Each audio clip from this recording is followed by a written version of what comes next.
here we go. This is Front Street in New Richmond, and we came down here yesterday. We were live during the news at 6, and we saw a lot of activity down here. People coming out to see the river. I kind of like this shot, the American flag they've got out here. I believe this is a small veterans memorial here in New Richmond. And I imagine that the flag stayed up all night because I don't think they had any way to get out there and take it down. Completely surrounded by water. This part of Front Street was dry yesterday. Since then, the river's come up. Well, let's see. Yesterday, and this never made it on the air yesterday, there's a gauge.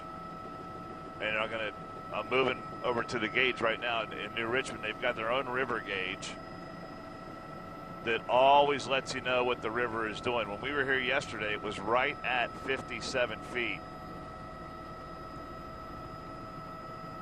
And it has not quite hit 58. You can see it right there, 57 and 58. You can see the whole 57 yesterday.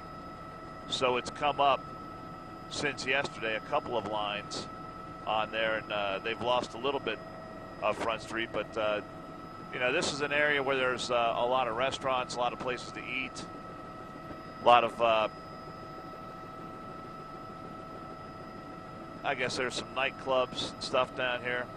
I know the sheriff, Tim Rodenberg, comes down here and sits in with the band every once in a while, and I'm told he sings. I've known the sheriff for several years. I guess it was 4 or 5 months ago. He said, "Hey, I'm going to be playing down in New Richmond," and he invited my wife and I to come down and see him. And I think it turned out we had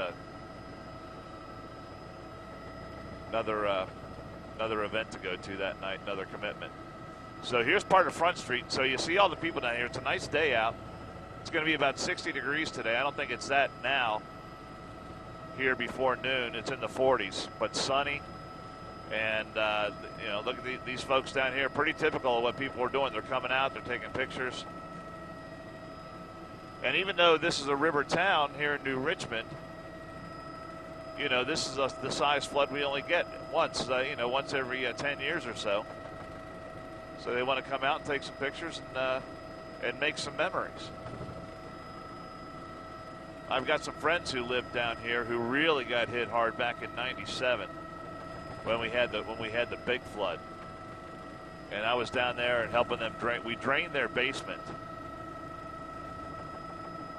and it's a stone foundation of their house. And so we drained it. When the water level got down to, I don't know, maybe a couple of feet in the basement, there was just a little stream of water coming in about the size of your pinky finger. And that's all it took, and that basement filled back up in less than 24 hours. It was amazing. But here you see some of the folks in New Richmond and the flooding that they're dealing with. And you can bet, it's almost a sure bet, that all these streets you see where the water is, and you see how some folks right here have had to park their cars, some of the streets are closed off, that all these basements have water in them. Because the water comes up and there's nothing you can do. It comes in from sewer lines, the groundwater, and everything else. So even though the flood is not, I guess, historic by any sense, you got all these houses down here, so you know all these folks are dealing with flooding in their garages and their basements. And I don't know, Nick, have you ever had a basement get flooded? I mean, you know what a hassle that is if you ever had to deal with that. No, not too bad. Don't get a lot of floods in Muncie, Indiana?